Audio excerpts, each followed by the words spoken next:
안녕하세요. 안녕하세요. AMPM 글로벌 박채은. 구형 마케터입니다. 벌써 날씨가 많이 더워졌는데요. 네, 매일 30도가 넘어가고 조금만 걸어도 땀이 나는 그 공포의 계절이 찾아왔습니다. 그렇죠. 네, 이맘때가 되면 또 특히 더 바빠지는 업종이 있죠. 구형 마케터님, 혹시 어떤 업종이 이 여름에 좀 바빠질까요? 좀 여름에는 이제 저희 주제에도 말씀드렸다시피 뷰티 업종은 조금 바빠지는 경향을 보이는 것 같습니다. 제가 생각했을 때는 여름은 좀 다양한 변경이 필요한 그런 전환의 계절이라고 좀 볼 수 있지 않을까요? 네, 맞아요. 그래서 여름에는 뭐 강한 자외선, 또 열감도 쉽게 올라오기도 하고, 뭐 피지 트러블, 무너지는 메이크업, 그리고 또 여름철 물놀이로 인한 워터프루프까지 저도 이제 여름만 되면 피부 고민이 유독 더 느는 것 같은데요. 네, 소비자들도 마찬가지겠죠? 그래서 이처럼 소비자들이 피부 고민이 훨씬 더 구체적이고 좀 다양해지고 있고, 그만큼 제품에 대한 니즈도 좀 빠르게 커지는 시즌이에요. 맞아요. 네. 네, 맞아요. 자외선이나 또 이제 워터프루프 그리고 좀 이런 계절적 변화에 따른 좀 다양한 의도 제품군에 대한 다양한 의도가 좀 드러나는 시기이기도 하거든요. 그래서 브랜드 입장에서는 이제 좀 이에 맞춘 의도별로의 그런 광고 메시지를 좀 더 분명하게 전달할 수 있는 기회가 되기도 하는 것 같아요. 네, 또 맞아요. 예를 들어서 좀 겨울에는 좀 건조하고 춥고 이러다 보니까 보습이라는 범위가 좀 넓은 키워드라면 여름에는 이제 자외선 그리고 진정, 쿨링 아니면 또 아까 말씀해주신 대로 유분이나 지속력 그리고 워터프루프처럼 이런 좀 의도 고객이 반응하시는 그런 포인트가 좀 겨울과는 다른 모습이거든요. 맞아요. 그래서 확실히 좀 고객이 반응하는 포인트가 좀 더 명확해지는 시기잖아요. 네, 그래서 이 시기에는 이제 뷰티 브랜드가 마케팅에 더욱 신경을 써야죠. 그래서 어떤 식으로 좀 이런 자신의 브랜드를 마케팅해야 할지 모르시는 광고주님들이 오늘 저희 라이브 좀 집중해 주시면 좋겠는데요. 그래서 이번 여름 뷰티 브랜드가 어떤 방식으로 광고 마케팅을 준비하면 좋을지 오늘 방송을 통해서 저희가 좀 정리해서 알려드리도록 하겠습니다. 그래서 보면 뭐 요즘 화장품 브랜드들 진짜 엄청 많죠. 그래서 그만큼 많은 광고주 분들께서는 광고를 어떻게 해야 더 효율적으로 할 수 있을까라는 고민을 좀 안고 계실 거예요. 그래서 뭐 실제로 최근 뷰티 업종은 단순히 좋은 제품만으로 경쟁하기에는 좀 어려운 시장으로 빠르게 바뀌고 있죠. 그렇죠. 좀 다양한 뷰티 업종에서 이제 뭐 식물성이나 아니면은 이제 어떤 의도에 맞춘 그런 좀 제품에 대한 퀄리티는 이제 기본이라고 생각을 합니다. 그런 과정에서 이제는 어떤 브랜드가 더 잘 보여주고 더 잘 설득하고 그리고 이제 그 소비자의 의도에 잘 부합하느냐를 마케팅으로 좀 보여줄 필요가 있겠죠. 잘 보여줄 필요가 있겠죠. 네, 맞아요. 그래서 또 요즘엔 또 K-뷰티에 대한 관심이 또 커지기도 했고 온라인 구매 비중도 계속 높아지고 있잖아요. 네, 그래서 결국은 이 온라인 마케팅 전략이 이제 곧 매출이랑 좀 직결되는 구조로 되고 있죠.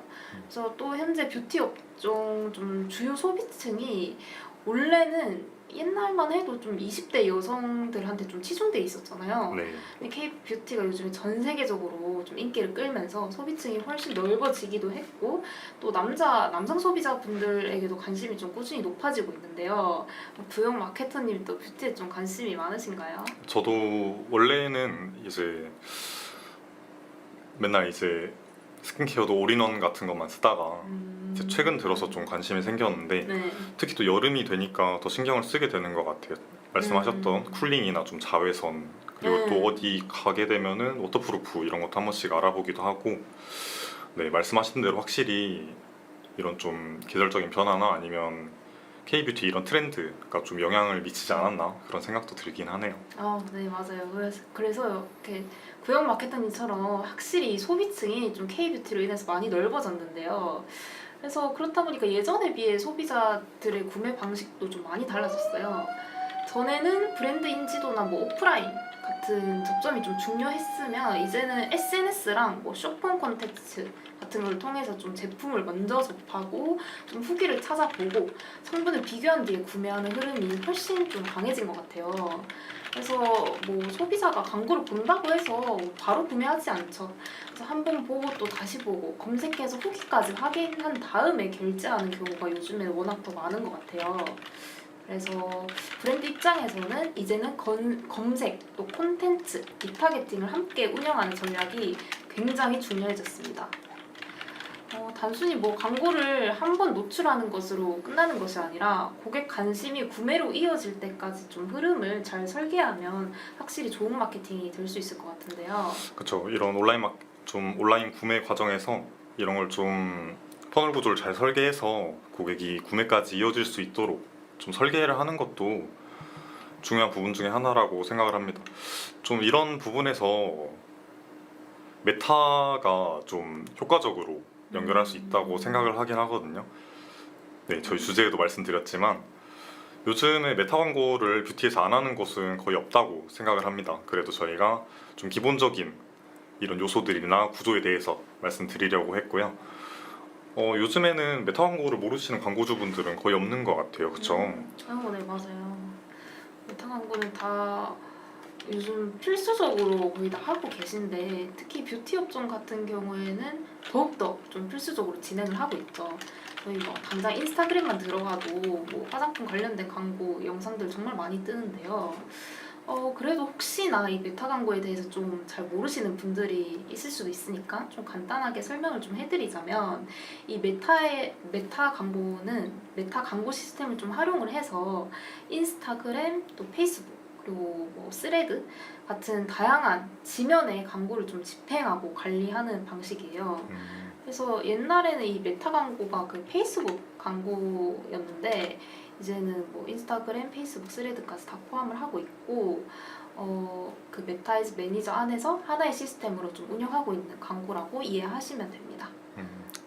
맞습니다. 그리고 요즘에는 또 이제 요즘엔 페이스북보다는 인스타그램이나 스레드 광고를 좀 더 많이 활용하는 모습이기도 해요. 특히 인스타그램의 비중을 좀 높게 가져가시는데 이제 소비자들이 가장 자주 접하기도 하고 소비자 트래픽이 가장 많은 매체이기도 하고 그래서 인스타그램 중심으로 보통 광고를 하시는 모습을 좀 확인할 수 있었던 것 같습니다. 그래서 메타 광고를 운영하신다고 하면은 인스타 지면은 사실 필수에 가깝고요. 그리고 특히 뷰티 브랜드는 인스타 광고랑 좀 궁합이 좋은 편이라고 저는 생각을 해서 꼭 추천드리고 싶은 채널입니다. 그러면 이제 뷰티 브랜드는 왜 이런 인스타그램, 메타 광고를 좀 활용을 해야 될까요? 우선 첫 번째로는 좀 뷰티 같은 이런 화장품 업종은 검색도 많지만 발견도 좀 함께 일어나는 업종이라고 좀 생각을 하는데요. 특히 요즘처럼 좀 수많은 K-뷰티 브랜드가 쏟아져 나오는 시장에서는 고객이 브랜드명을 직접 검색해서 그 들어오는 구조로는 좀 한계가 있죠. 그래서 뭐 오히려 피드, 뭐 릴스, 스토리 같은 걸 좀 우연히 광고를 보다가 이거 괜찮아 보이는데 이런 반응을 좀 시작을 해가지고 구매까지 이어지는 것 같아요. 그래서 뭐 뷰티는 필요를 검색하는 업종이기도 하지만 동시에 관심을 좀 발견시키는 업종이기도 해요. 그래서 고객이 찾기 전에 먼저 보여지는 전략이 매우 중요합니다. 그렇죠. 또 이제 제품을 검색하거나 브랜드를 검색한다고 했을 때 제품을 검색하는 경우에는 이제 검색 광고 지면에서의 다양한 브랜드들이랑 또 입찰 경쟁을 해야 하거나 아니면 또 예산이 너무 많이 지출되는 경우일 수도 있고 그리고 또 브랜드 같은 경우에는 사실 많은 광고주분들이 고민하시는 게 브랜드 검색량이 확보가 안 돼서 이제 그 부분을 좀 많이 고민하시거든요. 그래서 이런 검색 유입에 좀 의존하지 않고 메타에서 이제 콘텐츠를 통한 새로운 유입 경로를 좀 만든다고 생각을 해주시면 될 것 같습니다. 또 이제 잘 어울리는 이유가 있을까요? 또 이제 뷰티는 좀 비주얼 설득력이 매우 강한 카테고리라고 보는데요. 뷰티는 좀 글보다는 뭐 제형, 뭐 발림성, 뭐 피부 표현, 뭐 사용 직후 변화, 전후 차이 같은 되게 시각적인 요소가 훨씬 강하게 작용하잖아요. 그래서 뭐 예를 들어 뭐 끈적임 없이 산뜻한 수분 크림, 뭐 홍조를 빠르게 진정시키는 쿨링 패드, 뭐 이런 메시지는 그냥 텍스트로 읽는 것보다는 확실히 짧은 영상이나 이미지로 보는 순간 훨씬 더 빠르게 이해되기도 하고 거기에 대해서 좀 소비자들이 많은 관심을 느끼는 것 같은데요. 그래서 뭐 뷰티 브랜드는 메타 광고를 통해서 단순히 제품을 설명하는 게 아니라 제품 사용감이랑 결과를 좀 같이 보여주면서 설득할 수 있는 구조를 좀 만들 수 있는 것 같아요. 그렇죠. 이제 좀 저도 소재나 다양한 뷰티 브랜드 광고를 이제 접하게 되면은 이제 텍스트로만 되어 있는 광고는 사실 거의 없는 것 같은데 요즘에는 또 인플루언서를 이용한 좀 그런 협력 파트너십 광고를 영상이나 아니면 또 이미지 슬라이드로 이렇게 제작을 한다든지 그런 걸로 이제 광고를 진행하면서 좀 더 효과가 좋아 보이는 것 같아요. 실제로 사용하는 모습이 있는 게 아무래도 조금 더 신뢰도가 네 맞아요. 네, 네, 있기 저도 때문에 사실은 텍스트로 적혀서 그걸 보고 구매한 적은 거의 없고요. 저도 뭐 영상이나 이미지 같은 걸 많이 보고 좀 구매를 하는 것 같아요. 그렇죠. 네, 이제 또 시각적인 부분이 뷰티 업종에서 또 중요하기 때문에 맞아요. 네. 네, 그리고 또 메타 광고는 또 타겟팅도 정교해서 불필요한 광고 노출을 또 줄일 수도 있어요. 그래서 뭐 뷰티는 누구에게나 똑같이 보여주는 광고보다는 좀 관심 있을 가능성이 높은 사람에게 정확하게 보여주는 광고가 훨씬 중요하죠. 그래서 예를 들어서 뭐 민감성 피부 고민이 있는 사람, 뭐 여름철에는 트러블 관리에 좀 관심이 있는 사람, 뭐 아니면 중장년층의 뭐 탄력, 주름 고민 같은 이런 관심층을 좀 세분화를 해서 접근시킬 수도 있어요. 그래서 이렇게 타겟을 좀 나누어서 운영을 하다 보면은 예산을 훨씬 더 효율적으로 좀 쓸 수 있고 또 광고 메시지도 각 타겟에 맞춰서 더 날카롭게 전달을 할 수 있죠. 네. 그렇죠. 또 이제 메타 매체에서는 관심사 타겟을 기반으로 머신러닝을 진행시킬 수 있기 때문에 말씀하신 대로 이제 뭐 피부 고민이 있거나 아니면 또 중장년층, 또 남성 스킨케어 또는 여성 이렇게 연령대나 성별로 세분화해서 광고를 좀 다르게 세팅할 수도 있고 이에 맞춰서 좀 다르게 소재를 제작할 수도 있겠죠. 예를 들어서 같은 앰플 제품이 있다고 해도 이게 좀 민감성 피부에 좀 타겟으로 하려면 그 관련된 문구나 이미지를 제작한다든지 아니면 네, 좀 트러블 관리에 좀 소구점을 두고 싶다 하면 이렇게 다양한 소재를 만들어서 이를 좀 A/B 테스트를 진행해도 괜찮을 것 같고요. 이렇게 좀 제품군에 맞춰서 다양하게 진행할 수 있는 매체가 바로 메타 매체인 것 같습니다. 네, 맞아요. 그래서 이게 확실히 타겟에 맞춰서 좀 소재도 신경 쓰면 좀 확실히 전환율도 많이 높아지고 그만큼 광고 효율도 잘 낼 수 있을 것 같은데요. 네, 네, 그렇다면 이제 메타 광고 중에서도 또 특히 요 인스타 광고를 뷰티 브랜드에 어떻게 활용하면 좋을지 좀 전략적인 설명을 저희가 좀 해드리도록 할게요. 우선 저희가 봤을 때 이 뷰티업은 그냥 예쁜 광고보다는 좀 멈춰보게 만드는 광고를 만드는 게 좀 중요하다고 생각하는데요. 네. 멈춰보게 보는 광고는 어떤 걸까요? 이제 좀 네. 요즘에는 좀 예쁜 것만으로는 시선을 붙잡기 어렵잖아요. 네. 그래서 제가 생각했을 때는 무작정 제품 소개를 좀 시작하기보다는 고객의 문제를 먼저 꺼내는 방식을 좀 추천드려요. 그래서 예를 들면 그냥 케이스가 예쁜 쿠션보다 뭐 출근 전 1분, 피부톤 정리 끝 이런 문장이 훨씬 더 저는 직접적으로 와닿을 수 있다고 생각을 해요. 그래서 또 그냥 뭐 진정 패드 출시보다는 빛받고 달아오른 피부 바로 식혀야 할 때처럼 좀 상황을 먼저 제시하는 문장이 확실히 좀 소비자들의 반응을 더 이끌어내기 좋은 것 같아요. 그래서 고객은 뭐 제품 자체보다도 자기 자신의 문제를 좀 해결해 줄 수 있는지에 대해서 먼저 반응을 하잖아요. 그렇죠. 네, 맞아요. 그리고 또 인스타 광고 같은 경우에는 좀 짧잖아요, 굉장히. 그래서 처음에 이 나오는 1초에서 3초 그 구간이 정말 중요하다고 생각을 하는데요.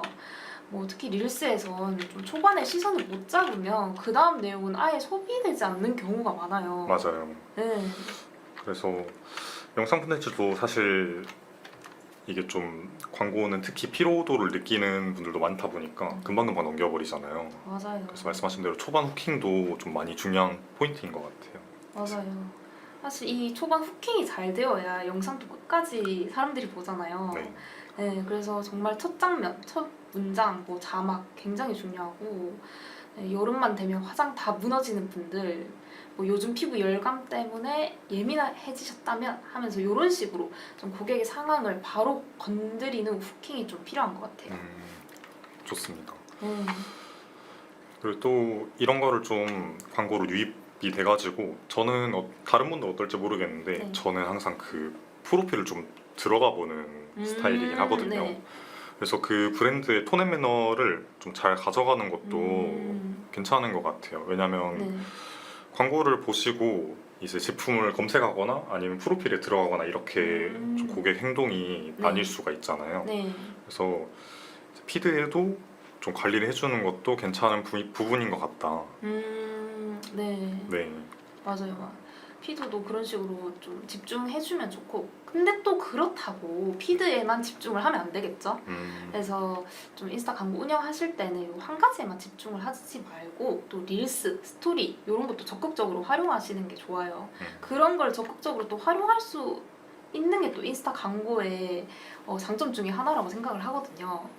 그래서 뭐 릴스 광고는 사용감이나 뭐 발림성, 전후 느낌 같은 걸 좀 자연스럽게 보여주면서 공감을 유도하기 좋고 뭐 또 아까 말씀하셨던 것처럼 피드 광고는 뭐 리뷰 또 핵심 장점 정리 같은 거를 좀 적으면 확실히 유리한 것 같아요. 그렇죠. 네. 그리고 뭐 스토리 광고 같은 경우에는 좀 확실히 짧게 훅훅 넘어가니까 짧고 강한 혜택 같은 거 아니면 뭐 이벤트 안내 뭐 이런 걸 좀 해가지고 전환 유도에 좀 사용을 하는데 네. 확실히 효과적인 것 같아요. 말씀하신 대로 이제 지면별로 약간 특성이 있잖아요. 네. 피드 이제 제 경우로 말씀드리면은 저는 피드 같은 거는 아무래도 텍스트가 좀 있는 편이다 보니까 맞아요. 아무래도 체류하는 이제 콘텐츠를 좀 보는 시간이 조금은 더 긴 것 같긴 하거든요. 네. 그리고 또 릴스는 금방금방 넘겨버리기도 하고 네. 최은 대리님이 말씀하신 것처럼 좀 지면별로 이렇게 다르게 광고를 가져가는 것도 괜찮을 것 같네요. 네, 맞아요. 그래서 좀 여기서 중요한 건 이렇게 지면마다 역할을 좀 다르게 가져가는 게 정말 중요하고 네. 그 같은 소재를 모든 위치에 좀 똑같이 넣는 것보다 뭐 릴스는 공감과 흥미를 이끈다거나 아니면 뭐 피드는 신뢰, 뭐 스토리는 행동 유도처럼 또 역할을 나눠가지고 접근하는 편이 훨씬 효율적이라고 저희는 좀 생각을 하고요. 그리고 뭐 광고만 잘 만든다고 또 끝나는 건 아니죠. 네. 네, 광고 그냥 딱 만들었다고 다 이게 전환으로 이어지는 건 아니니까 그래서 또 광고를 눌러서 이제 들어간 뒤에 연결되는 랜딩 페이지 또 상세 페이지의 완성도도 정말 중요해요. 네. 지금 채팅창에 네. 이곳은 무슨 채널인가요? 라고 채팅 올려주셨는데 저희는 이제 마케팅 학교라고 마케팅의 전반적인 지식 관련해서 말씀드리고 있고 저희 오늘 주제는 여름 뷰티 업종에 대해서 여름 뷰티 업종의 온라인 마케팅 운영 방향에 대해서 말씀드리고 있습니다. 궁금하신 점 있으시면 또 남겨주시면 감사하겠습니다. 네. 네, 그럼 좀 이어서 얘기를 해드리자면 방금 랜딩 페이지랑 상세 페이지 완성도도 정말 중요하다고 했는데요. 광고에서는 뭐 산뜻하고 시원한 사용감을 좀 강조했는데 막상 상세 페이지에 들어가 보니까 그 핵심 메시지가 잘 안 보인다던가 뭐 혜택 정보가 좀 정리돼 있지 않으면 바로 이탈해 버리겠죠. 네. 그렇죠, 그렇죠. 맞아요. 이제 아무래도 좀 A 제품을 보고 들어왔는데 그 제품이 아닌 그냥 제품 목록이 나열돼 있다던가 아니면은 광고에서 좀 쿨링 관련된 소구점이 이제 문구가 있었는데 아니면 들어와 보니까 관련된 내용이 아무것도 없다던가 그러면은 아무래도 이탈하는 고객들이 좀 늘어날 수밖에 없는 것 같아요. 네. 맞아요. 그래서 네, 그래서 뭐 여기까지 다 이끌었는데 결국 마지막에 이탈해 버리면 이거 뭐 광고하는 의미가 없잖아요. 네, 그래서 광고랑 이 상세 페이지는 그냥 따로 움직이는 게 아니라 하나의 흐름으로 연결된다고 보시면 돼요. 그래서 광고에서 고객 관심을 끌었다면 상세 페이지에서는 그 관심을 확신으로 바꿔주는 게 중요하다고 생각을 해요. 그래서 뭐 예를 들어 광고에서는 여름철 끈적임 없는 수분 진정 강조했으면 그 상세 페이지에서도 바로 그 포인트가 첫 화면에서 보이게 하는 게 정말 중요한 것 같아요. 그리고 또 구매를 망설이는 고객을 위해서 사용 전후 이미지, 뭐 실사용 후기 뭐 이런 걸 명확하게 보여주는 것도 정말 중요하다고 생각을 하고요. 특히 뷰티 업종은 또 리뷰랑 후기 설득력이 굉장히 또 큰 분야잖아요. 네, 그렇죠. 네, 그래서 브랜드가 스스로 좋다고 말하는 것보다는 실제 사용자들의 경험이 담긴 콘텐츠가 훨씬 신뢰를 준다고 보고요. 저도 실제로 그런 후기 같은 거를 좀 보고 구매를 하거든요. 그래서 광고 소재에도 뭐 후기형 표현이라던가 뭐 UGC 느낌의 콘텐츠를 좀 섞는 것이 정말 좋다고 생각을 합니다. 네. 네, 그렇죠. 이제 말씀하신 것처럼 좀 이런 뷰티 업종 특성에 맞춰서 리뷰나 사용 이미지, 그 타겟들이 이제 상세 페이지나 아니면 랜딩 페이지에 이렇게 바로 표기되면은 그것도 이탈률을 줄일 수 있는 하나의 방법인 것 같아요. 맞아요. 네, 또 이제 그리고 소재 관련해서도 너무 이렇게 광고 티가 나는 이미지보다는 실제 후기 아니면은 좀 이제 그런 제품을 리뷰하는 이런 컨텐츠들, 그런 형식이 조금 더 자연스럽게 소비가 되는 경우도 있어요. 좀 체류 시간도 늘어나고 이런. 네, 그렇죠. 맞아요. 그래서 이렇게 좀 랜딩 페이지를 신경을 쓰면서 이탈률을 막는 것도 정말 큰 방법 중에 하나라고 생각을 하고요. 또 추가적으로 특히 여름 시즌에는 좀 혜택 설계를 잘 하는 게 정말 중요하다고 생각을 하는데요. 뭐 여름 뭐 지금 당장 올리브영에만 들어가도 특히 여름 한정 기획전 같은 거 다 기본으로 하고 있잖아요. 네, 그래서 그런 여름 한정 기획전이라든가 뭐 기간 한정 할인, 뭐 세트 구성, 사은품 증정처럼 지금 당장 사야 할 이유를 함께 만들어 준다면 전환에 좀 더 도움이 될 수 있을 거예요. 네, 그래서 특히 뷰티는 그냥 단일 제품보다는 뭐 토너, 패드, 크림 이런 걸 같이 엮어서 판다던가 네.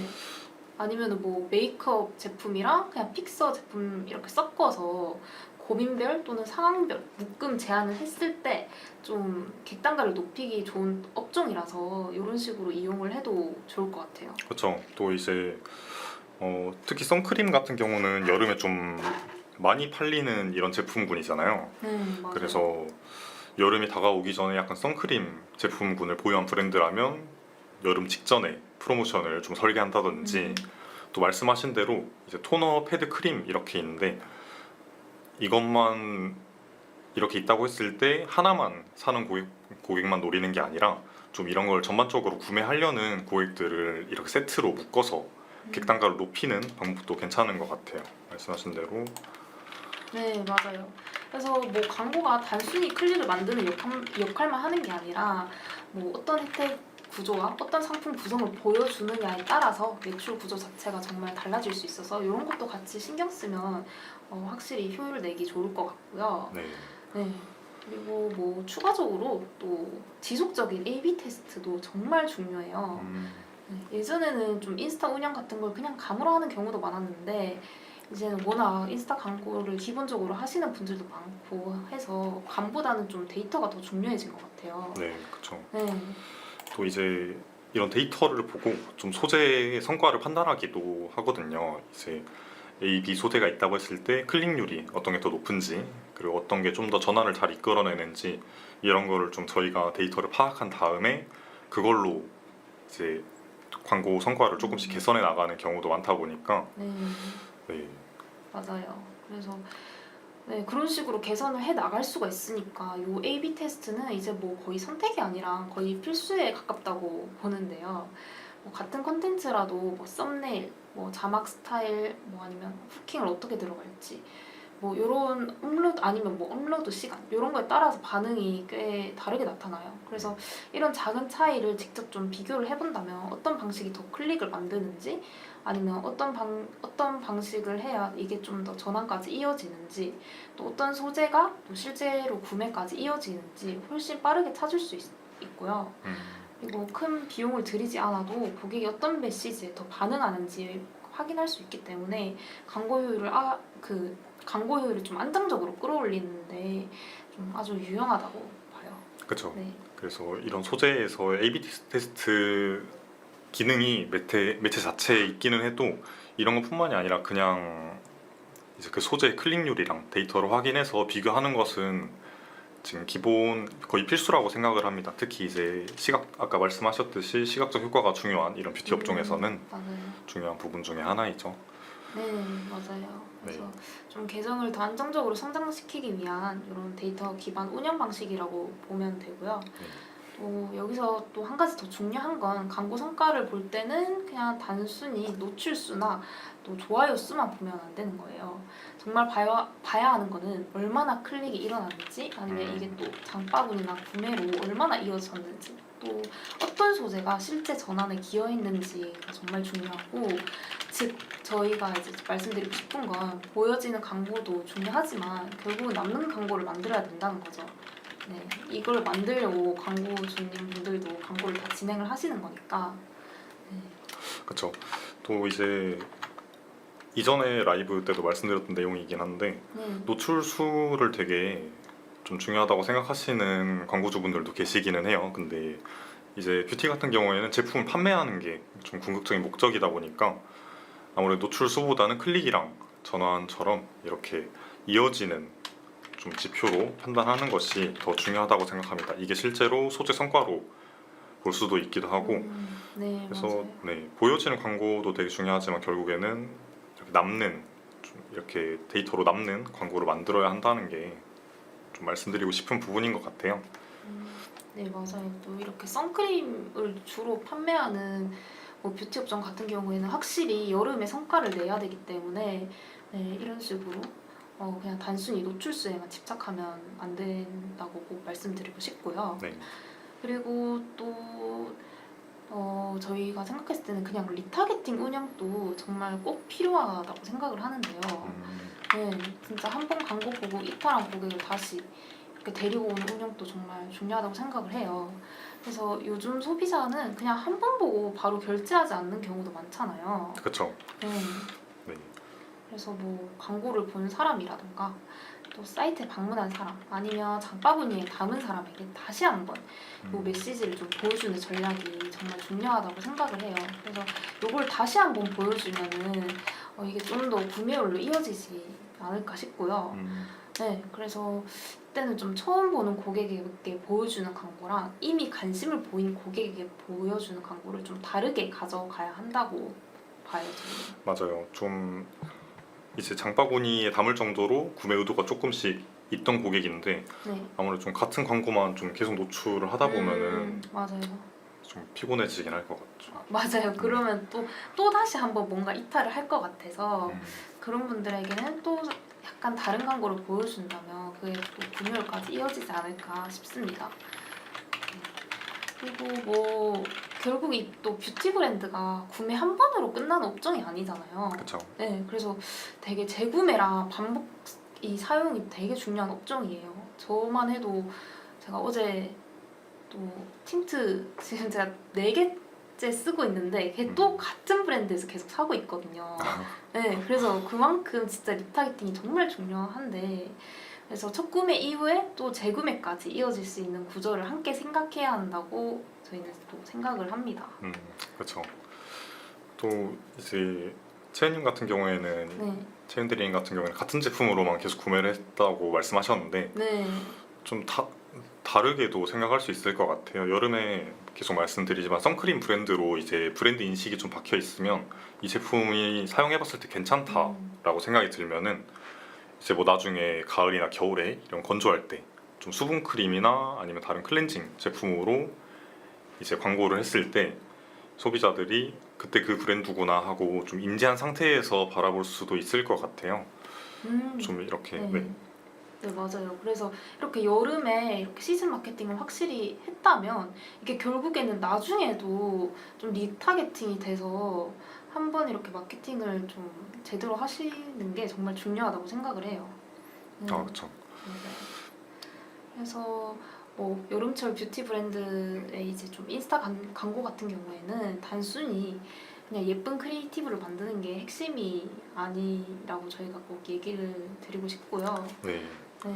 그렇죠. 이제 처음에 말씀드렸던 것처럼 좀 이제 피부 고민 아니면은 워터프루프 그리고 쿨링 이런 좀 계절성 고민이 확실하게 존재하다 보니까 네. 이걸 정확히 파악하고 그 고민에 맞춘 고객의 구매 의도에 맞춘 이런 메시지를 좀 빠르게 도출하는 것이 중요한 것 같아요. 그리고 채연드님께서 말씀해주신 좀 후기나 랜딩 관리, 그리고 프로모션, 그리고 리타게팅까지 이렇게 유기적으로 좀 퍼널 구조를 형성하는 것이 브랜드 입장에서 굉장히 중요한 부분이라고 생각을 합니다. 네, 맞아요. 그래서 네. 또 그 과정에서 뭐 릴스, 피드, 스토리 이런 역할도 나누고 좀 지속적으로 A/B 테스트를 하면서 좀 데이터를 쌓아가는 게 결국 좀 성과 차이를 만들어낸다고 보는데요. 그래서 결론적으로 좀 뷰티 브랜드한테는 이 메타 광고, 그중에 좀 인스타 광고는 단순한 노출되는 채널뿐만이 아니라 고객을 좀 발전시키고 설득하고 전환시키는 핵심 마케팅 수단이라고 저희가 좀 얘기하고 싶고요. 네. 네, 그래서 이번 여름 좀 계절 이슈가 분명한 만큼 광고 전략도 좀 더 선명하게 해야 된다고 생각을 해요. 그쵸. 이제 예쁜 광고보다는 좀 고객이 실제로 멈춰보고 클릭하고 구매하게 하는 좀 그런 광고들로 운영을 하시면 확실히 이런 뷰티 브랜드의 성장이 일어날 수 있을 거라고 생각을 하고요. 오늘 내용에서는 좀 다양한 말씀을 드렸었는데 뭐 매체의 특성, 그리고 좀 소재별로 중요한 점, 그리고 시즌성 관련해서도 말씀을 드렸는데 사실 브랜드마다 좀 다양한 상황이 있을 수 있고 좀 맞춤 전략이 좀 필요하다 보니까 오늘 말씀드렸던 이런 내용들을 전부 다 해야 한다 이런 내용은 아니고, 실제로 좀 이런 관련해서 고민 중이시라면 아래에 있는 명함으로 연락 주시면은 저희가 브랜드에 맞춰서 광고 진단해드리고 개선점까지 도출하는 모습 보여드리도록 하겠습니다. 네. 네, 네, 이상 오늘 라이브는 여기까지 진행하도록 하겠고요. 네. 저희는 AMPN 글로벌 박채은 구형 마케터였습니다. 영상 시청해주셔서 감사합니다. 감사합니다.